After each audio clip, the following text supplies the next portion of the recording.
What if a single-aisle jet could fly nearly as far as a wide-body, but at a fraction of the cost? That scenario is now a reality.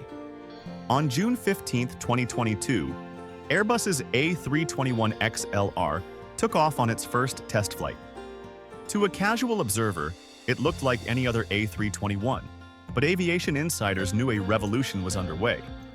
This skinny jet aims to transform long-haul flying, offering transoceanic range in a narrow-body package that promises dramatically lower operating costs than traditional twin-aisle airliners. Why is this new aircraft causing such a stir? And what makes it arguably the most strategically significant airliner of the decade? To answer that, we need to rewind and see how we arrived at this point. Transatlantic flights haven't always required huge planes. In the early jet age, single-aisle airliners routinely crossed oceans. The Boeing 707 and Douglas DC-8 of the late 1950s and 1960s, both narrow bodies, had the range to cross the Atlantic with ease.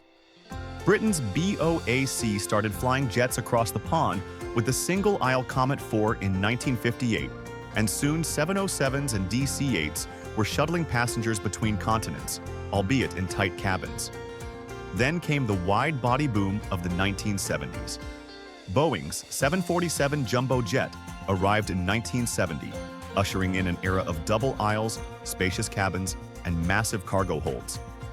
Other wide bodies like the McDonnell, Douglas DC-10, Lockheed L-1011 TriStar, and Airbus's first airliner as the A300 in 1974 followed. These larger aircraft dominated long-haul routes for decades, carrying more people and cargo per flight than ever before. But bigger wasn't always better. By the 1980s, Airbus saw opportunity in smaller planes.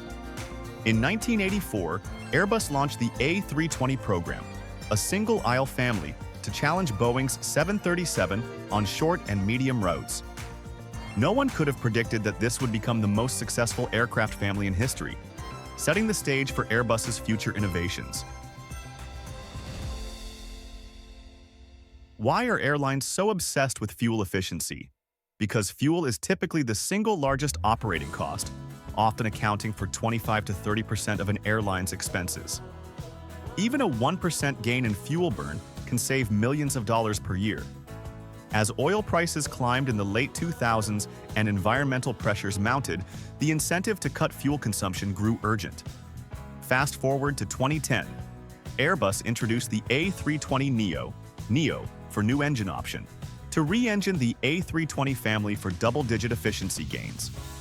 The Neo's Pratt & Whitney PW1000G geared turbofan and CFM LEAP 1A engines delivered 15 to 20% lower fuel burn than prior models, sharply cutting costs and emissions. Noise was reduced by about 50%, and pollutants like NOx were also lower. For airlines, the economics were compelling. Each A320neo saved significant fuel expense annually versus the older A320ceo. Airbus upgraded the A319, A320, and A321 with the new engines. Only the smallest A318 was left out due to weak sales. The A320neo family was a hit, but Airbus wasn't done. As the Neo expanded the range and efficiency of single aisles, airlines began pushing the envelope of what these jets could do. In 2018, Airbus rolled out the A321LR, a special variant of the A321neo designed for longer missions. By adding 3 auxiliary center tanks in the cargo hold, the A321LR could carry extra fuel and fly up to approximately 4,000 nautical miles, enough for many transatlantic routes. Crucially, it obtained ETOPS 180 certification, meaning it could fly routes up to 3 hours from the nearest diversion airport, even if one engine failed. In other words, regulators cleared the A321LR for oceanic crossings previously exclusive to wide bodies. Suddenly, airlines like Aer Lingus and TAP Air Portugal had narrow-body jets connecting Europe and the US East Coast. The Boeing 757 had done similar missions in the past, but it had been out of production since 2004. The A321LR was effectively a modern 757 replacement. Slightly less range than the longest 757s, but far more efficient. Still, almost as soon as the LR entered service, airlines were asking Airbus for even more range. They wanted to reach deeper into continents and open long, thin routes. Routes with significant distance but moderate demand, unsuitable for big, wide bodies. Airbus's answer came at the 2019 Paris Air Show, the A321XLR. It promised an unprecedented 4,700 nautical mile range, about 15% farther than the LR. That's enough to connect city pairs like London-Delhi, Singapore-Tokyo, or Perth-Maldives, all with a single-aisle jet. In flight hours, the XLR can approach 10 hours non-stop in the right conditions. This is a paradigm shift. Routes traditionally needing a 300-seat widebody can now potentially be flown by a 180 to 220-seat narrowbody. How did Airbus achieve this range jump? The key innovation is the rear center tank, a new permanent fuel tank integrated into the fuselage behind the wing. Unlike the removable ACTs in the LR that consume cargo space, the RCT is built into an otherwise unused space in the lower fuselage. This single RCT holds as much fuel as about 4 standard auxiliary tanks while adding weight equivalent to only 1 tank. In effect, Airbus managed to add fuel capacity without major penalties in weight or space. The result is a narrow body that can fly as far as some smaller wide bodies like Boeing's 7878, but with far lower trip costs. The A321XLR's integrated fuel tank also cleverly solves a trade-off that the A321LR faced. With the LR's extra fuel tanks installed in the cargo hold, airlines had to choose: use the space for fuel or baggage and cargo. Every additional tank meant less room for revenue-generating freight. This led to constant operational juggling.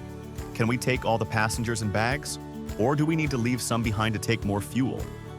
On certain routes at the edge of the LR's range, such as New York to deeper Europe, airlines sometimes had to cap the passenger count or add a refueling stop if winds were unfavorable.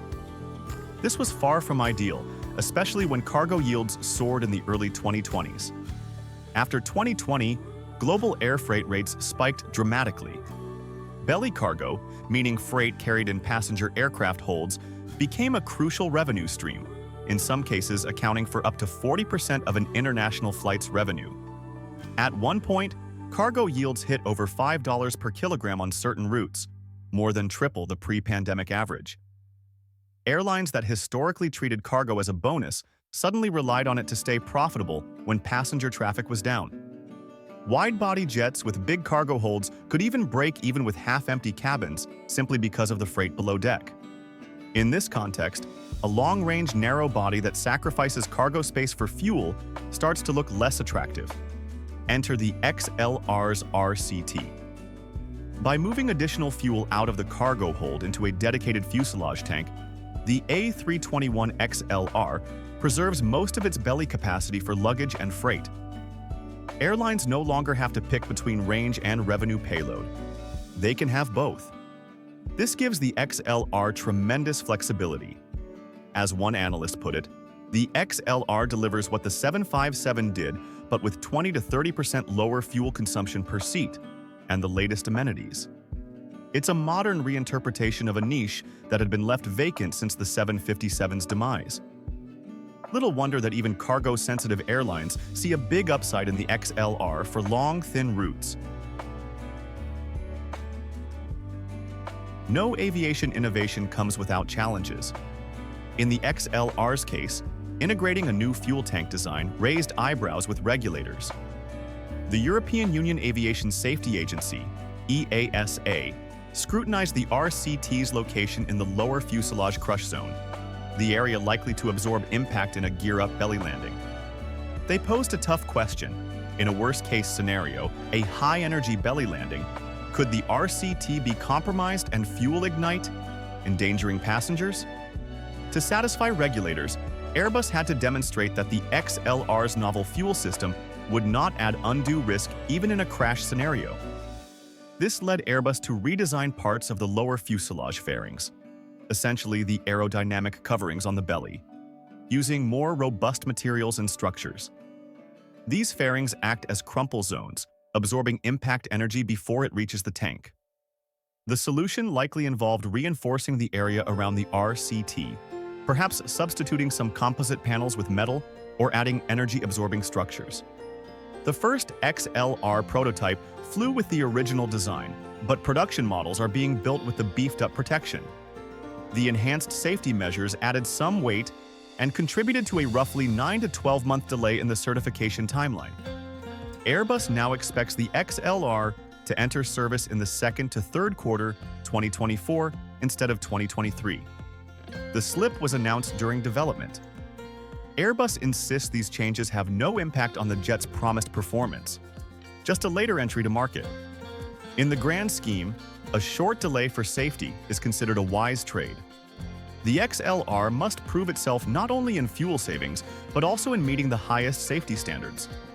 By early 2024, EASA had given the green light, leading to first deliveries to customers in the latter part of 2024. One might assume that an ultra-long-range narrow-body would appeal only to low-cost carriers, LCCs, trying to open cheap long-haul routes. In reality, the A321XLR has attracted over 500 orders from airlines across the spectrum. By late 2024, Airbus reported more than 550 orders for the XLR. Legacy full-service airlines, budget carriers, and leasing companies all see potential in this jet. Take legacy carriers. Many big airlines are ordering XLRs to complement their wide-body fleets. For example, American Airlines and United Airlines each have 50 A321XLRs on order. These U.S. majors intend to replace aging 757s and even some 767s on long, thinner routes. American plans to outfit its XLRs with lie-flat flagship suite business class seats, 20 suites per aircraft, each with direct aisle access and sliding privacy doors, a layout more luxurious than some wide-bodies. United is likewise designing a new Polaris business seat specifically for the XLR, since its current 777 and 787 seat would not fit a narrow-body floor plan. Both airlines aim to deploy XLRs on routes like secondary U.S. cities to Europe or Latin America, markets too thin for a 300-seater but perfect for around 200 seats.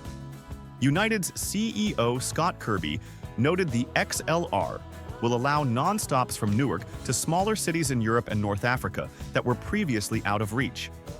He also affirmed United's XLRS will have lie-flat premium seating, underscoring that passenger comfort remains a focus. Low-cost carriers are equally enthusiastic. Wizz Air, a fast-growing European budget airline, ordered 47 A321XLRs, and in May 2025 became the first airline worldwide to receive a Pratt & Whitney-powered XLR. Wizz is an all-Airbus operator with a large A320neo fleet, and the XLR will extend its reach to farther destinations. Their XLRs seat a dense 239 passengers in a single class, using Airbus's new airspace cabin design with clever LED lighting modes for different phases of flight. Wizz's high-density layout of 239 seats contrasts with, say, American's approximately 180-seat premium heavy layout, highlighting the XLR's versatility. Indigo, India's largest budget airline, has also ordered the XLR, part of its massive A320neo family orders. It sees the XLR as a tool to connect India to destinations in Southeast Asia, the Middle East, and even Europe that are beyond the range of its current A321neos. Other LCCs like Jetstar in Australia and AirAsia X have XLRs on order for Asia-Pacific routes where wide-bodies would be overkill. Even mid-size and niche carriers find uses for the XLR. Aer Lingus of Ireland, for example, plans to use its XLRs to right-size transatlantic routes. Ireland has lots of seasonal traffic to North America. In summer, Aer Lingus can fill an Airbus A330 or A350 wide-body to cities like New York and Boston. but in winter those flights would be only marginally profitable.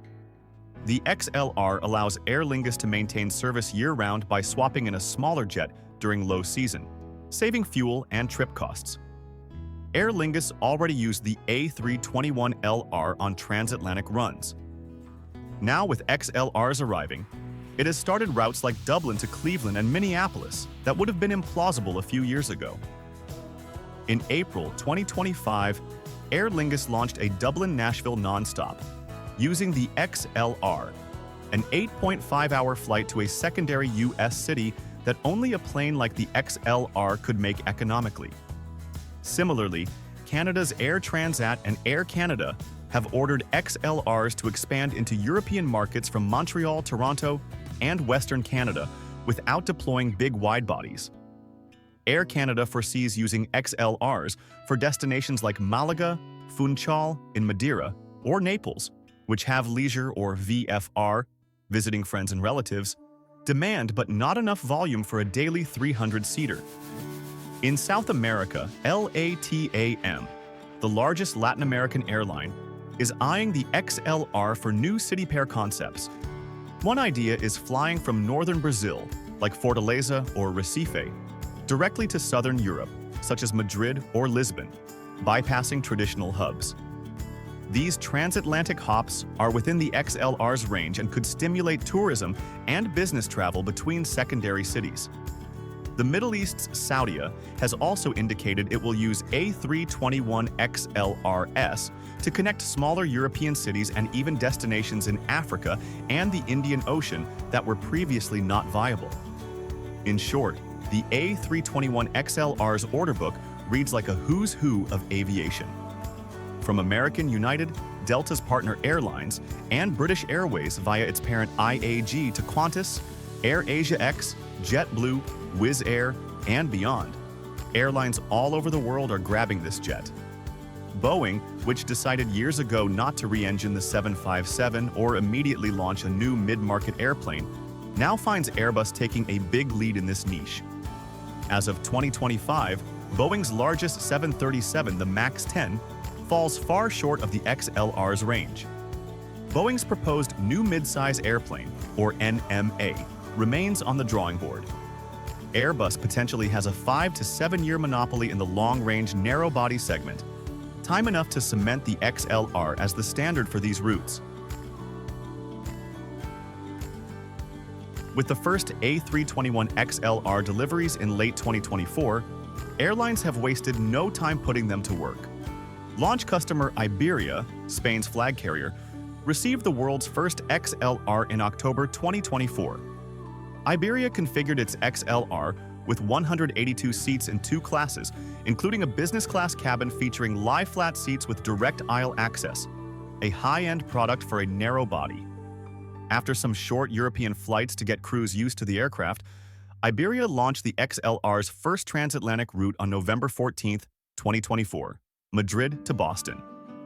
The 7-hour flight was a perfect inaugural mission. By January 2025, Iberia was also flying XLRs from Madrid to Washington Dulles, a roughly 9-hour 40-minute flight, among the longest ever by a single-aisle jet.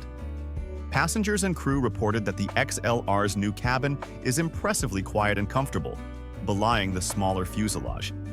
Iberia praised the fuel efficiency and noted the XLR will help it meet sustainability targets since it burns 30% less fuel per seat than previous generation aircraft.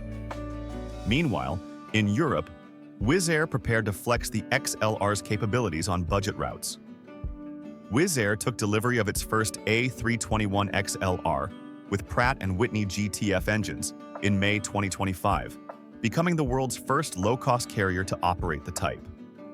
The very first routes announced were London to Jeddah, United Kingdom to Saudi Arabia, about 7 hours starting in late March 2025, and Milan to Abu Dhabi, Italy to UAE, approximately 6.5 hours in June 2025.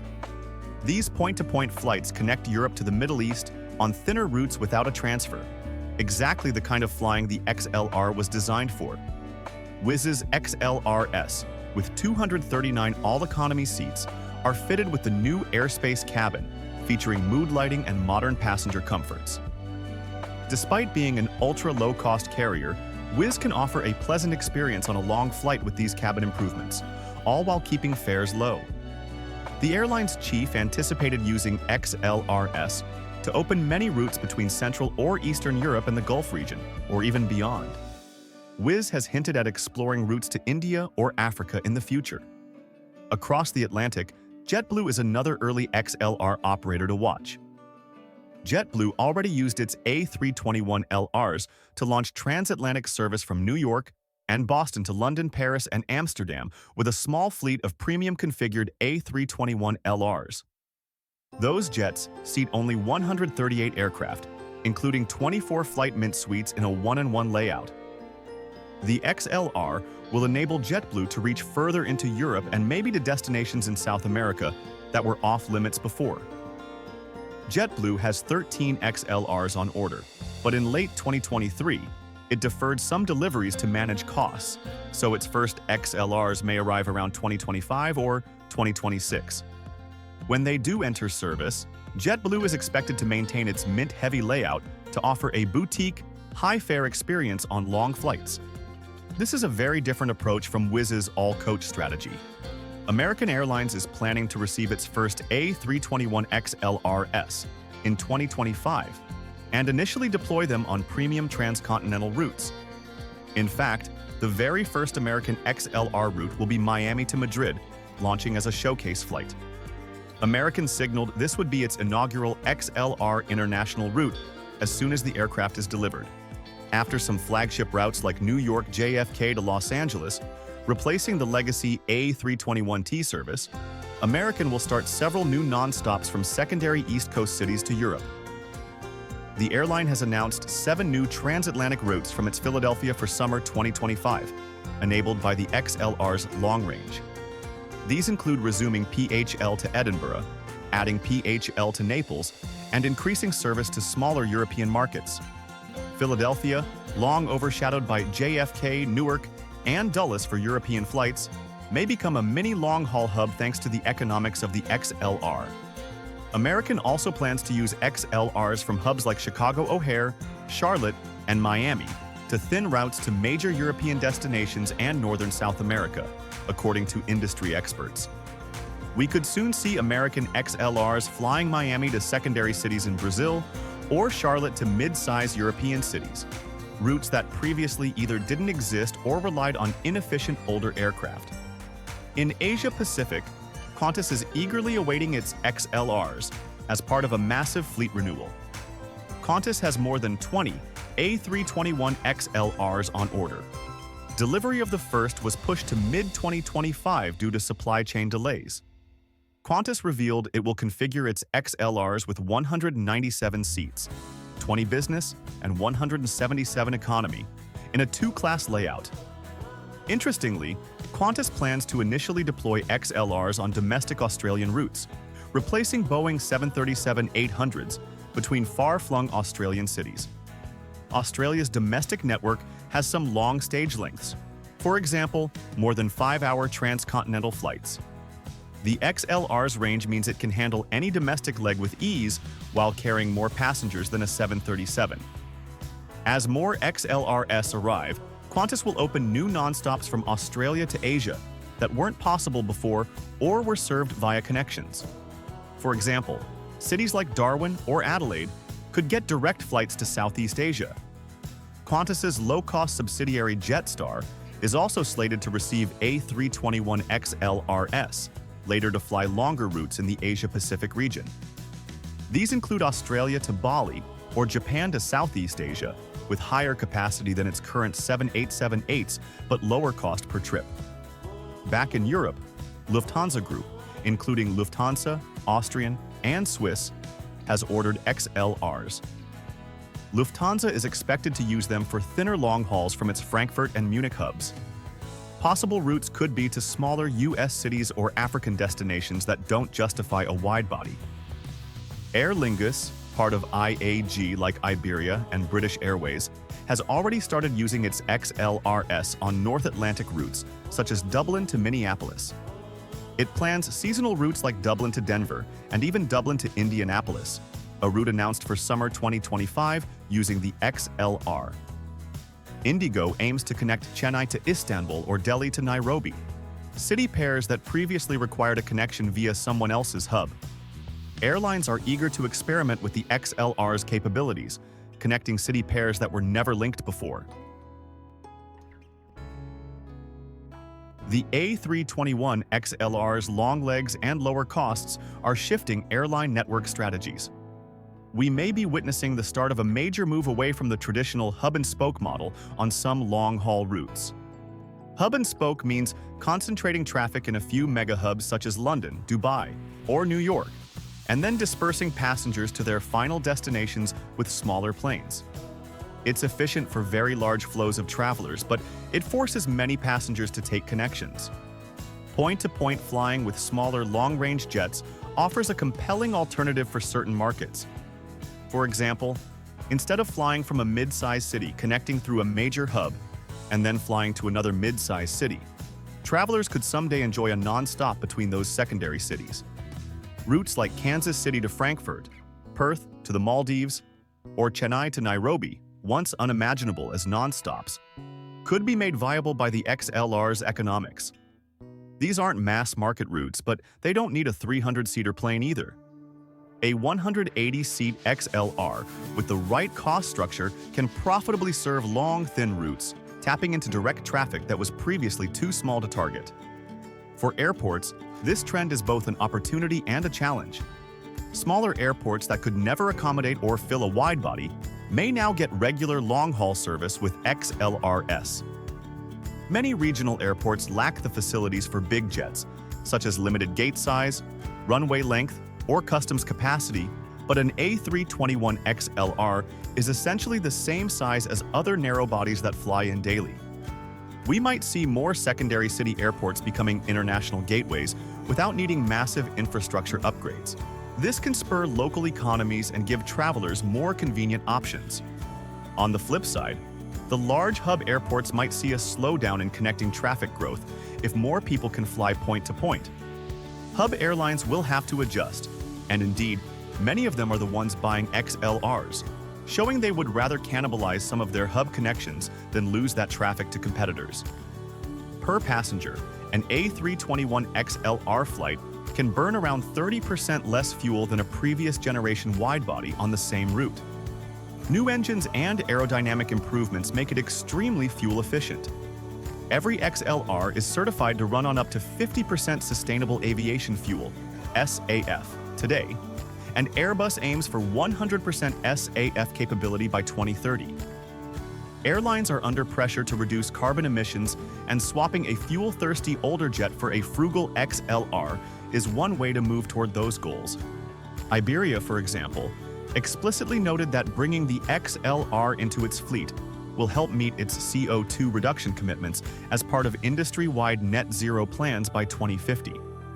That said, flying more point-to-point routes could increase the total number of flights, so the net environmental benefit depends on implementation. But at least on a per-flight basis, the XLR is one of the greenest long-haul aircraft out there in 2025. Boeing, Airbus's rival, has publicly downplayed the A321XLR's market segment as a small niche. Not every airline indeed needs a long-range narrow body. Short-haul and ultra-long-haul, beyond XLR range, will still be served by the existing types. But Boeing's lack of an immediate answer means Airbus is capturing customers who might have otherwise waited for a Boeing alternative. Boeing's nearest product, the 737 MAX 10, carries almost as many passengers as an A321XLR, but can only fly roughly 3,300 nautical miles, far short of true transoceanic range. And the 737 MAX 10 is still awaiting certification itself, expected in 2024. Boeing's shelved NMA project, sometimes dubbed a potential 757 replacement, left a gap that Airbus has exploited. Industry analysts note that Airbus could enjoy an open goal for several years with the XLR, as Boeing likely couldn't field a new competing aircraft until the late 2020s at best. With strong demand for the A321XLR, there's speculation about further developments. One rumor is an A322, essentially a stretched A321 that could add a few rows of seats, maybe 20 to 30 more passengers, while retaining much of the XLR's range. This would encroach on the territory of small wide bodies like the Boeing 7878 or Airbus's own A330-800, offering similar capacity with one aisle. Another idea floating around is an A321XLR Plus, with even higher gross weight and new engines in the future, if engine tech advances to give another leap in efficiency or range. For now, Airbus's official stance is that the A321XLR is the pinnacle of the A320neo family, and the focus is on getting it delivered and performing in service. But Airbus's chief commercial officer has hinted that the XLR could open a new chapter in air connectivity and that Airbus is always looking at how to bring more value to customers. It's conceivable that lessons from the XLR will feed into Airbus's next clean sheet design for the single-aisle market, the eventual A320 replacement in the 2030s. As for Boeing, it faces a strategic decision: develop a new mid-market airplane or cede this segment entirely. There are reports that Boeing is studying designs for a 757 or 767 replacement again, but nothing is firm. In the meantime, airlines that need transatlantic narrow bodies are mostly aligning with Airbus. Boeing CEO Dave Calhoun has emphasized improving and delivering the existing MAX and 787 lines, rather than launching an all-new plane immediately. So in the next 5 years, the A321XLR should enjoy a virtual monopoly in its class. This gives Airbus a chance to lock in customers and perhaps even upsell them to other models. For example, an airline that buys XLRs might later get interested in larger Airbus jets for fleet commonality. What does all this mean for the passenger? The A321XLR opens up many new non-stop routes, a clear win for travelers who value getting there directly. A journey that used to require a connection and all the potential hassles of missed connections or lost bags can now be a convenient non-stop flight. And because the XLR is smaller, airlines can offer more frequency on a route or try service to secondary airports that might be closer to travelers' true origins or destinations. For example, instead of flying from Dallas to Frankfurt and then connecting to Stuttgart, you might someday get a non-stop Dallas to Stuttgart flight on an XLR. That's a hypothetical, but it illustrates the kind of connectivity change possible. On board, the experience will differ from wide bodies in some ways. The cabin width of an A321XLR is the same as any A320 family jet, about 12 feet across, allowing 6 seats per row in economy in a 3-3 layout. On a long flight, this means if you're in a window or middle seat, you'll have to squeeze past a neighbor to reach the aisle. There's no getting around the fact that a single aisle has one aisle for potentially 180+ people, so moving about the cabin is more constrained. By contrast, a wide body typically has 2 aisles and often uses 2-4-2 or 3-3-3 seating, where at most one person is between you and an aisle. Lavatory and galley space is also limited on a narrow-bodied aircraft, which can lead to queues in the aisle. Airlines will need to be mindful not to overpack the plane with seats to the point of discomfort on 9-hour flights. Some are already adjusting. For instance, Aer Lingus chose to reduce seat count and focus on premium cabins for its long-haul narrow bodies, precisely to ensure there's enough space for passenger comfort and baggage. Airbus has tried to make the XLR's cabin as pleasant as possible. The XLR comes with the latest airspace cabin interior. This includes mood lighting that can be adjusted to help with jet lag, simulating sunset and sunrise, bigger overhead bins. The XLR bins are 60% larger, fitting more carry-ons, and full in-seat connectivity and power at every seat. The lighting and cabin pressurization or altitude are improved to reduce fatigue on long flights. Airbus has not publicly stated the cabin altitude for the XLR, but it's expected to be comfortable. Noise levels are low thanks to new engines and better insulation. In fact, Iberia's initial flights with the XLR noted the quiet cabin as a positive surprise. So while the fuselage is narrower, the ambiance can feel modern and less claustrophobic than older narrow bodies.